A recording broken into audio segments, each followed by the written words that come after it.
The cartoon you grew up loving was never a real story. It was an emergency solution. If you grew up in the 80s or 90s, Robotech is unforgettable. The moment Roy Fokker sat down on that couch, leaned back, and never got up again. For many kids, it was the first time a cartoon proved its heroes could actually die. But what if everything you remember about Robotech was built from a story that was never supposed to exist? What if three completely unrelated Japanese anime had been stitched together by a single American producer and somehow became one of the most influential animated series of an entire generation? The story begins in 1985.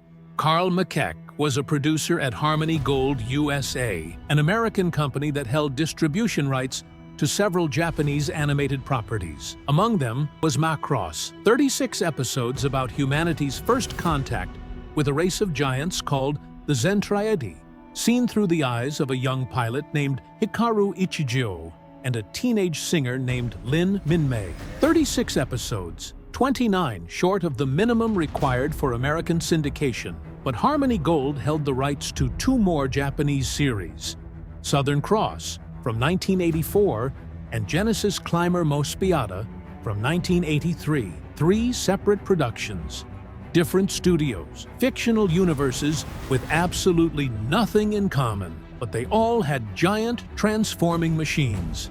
And that was enough.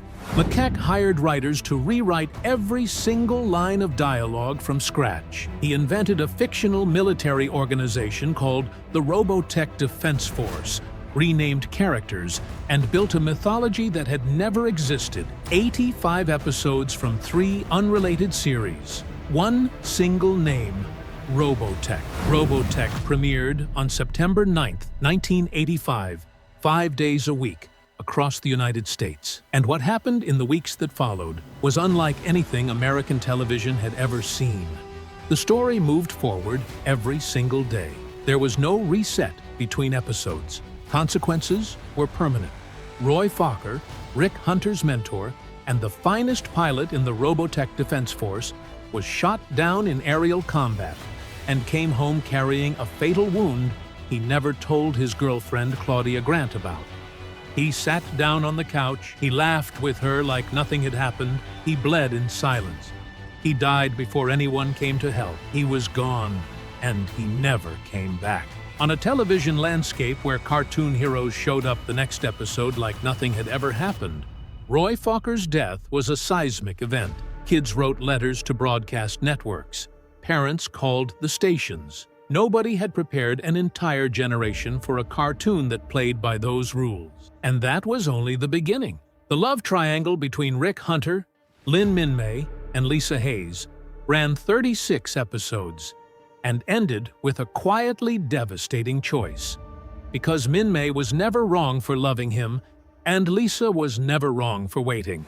The Zentraidae were defeated not by weapons, but by music, by the sheer shock of experiencing human culture for the very first time. And when the war finally ended, there was almost nothing left.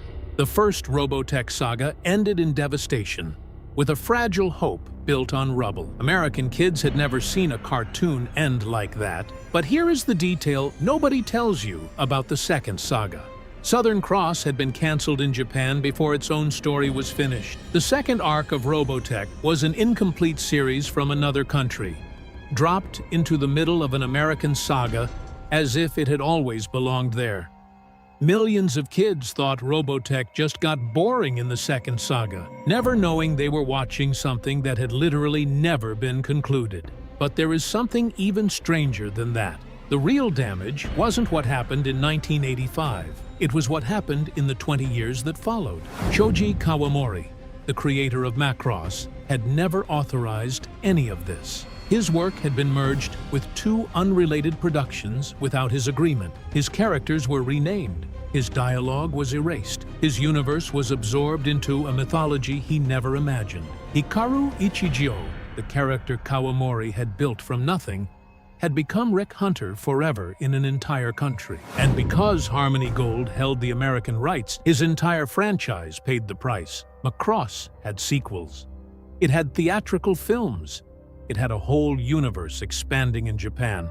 with Macross Plus, Macross Frontier, and Macross Delta. And none of it could be legally distributed in the West. Harmony Gold blocked every Macross property from reaching Western audiences. Not because of the content, because releasing the real Macross would reveal, to an audience that had grown up loving that saga, that what they had loved was assembled from parts that were never designed to connect. The fiction required the blockade, so they made a decision that seems absurd today. The blockade lasted over 20 years.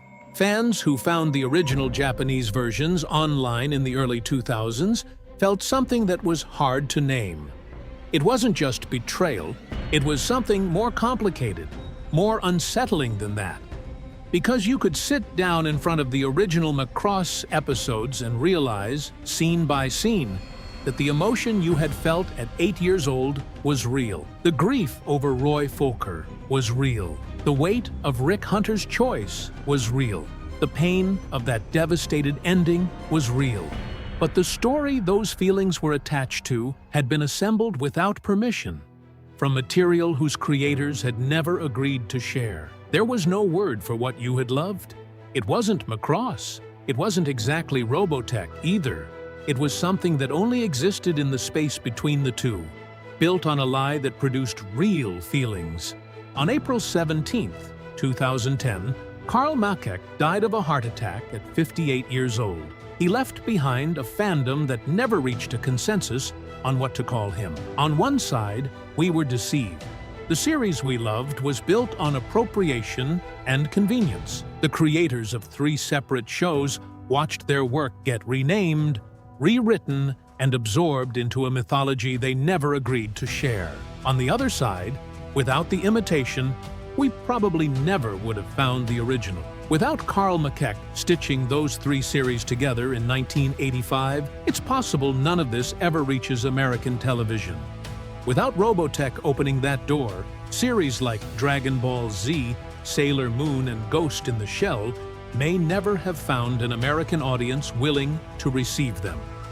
Every title that defined a generation of American anime fans may have walked through a door that Robotech helped force open, with a crowbar and a lie. Then came March 1st, 2021. Harmony Gold and Big West signed a new licensing agreement. After more than 2 decades, the Macross properties finally reached Western audiences. The wall came down 11 years after the man who built it was gone. And the first question the fandom asked was the same one it had always asked. What do we call Carl Makek now? Because sometimes the only thing separating a visionary from an opportunist is what happened to the people he left behind.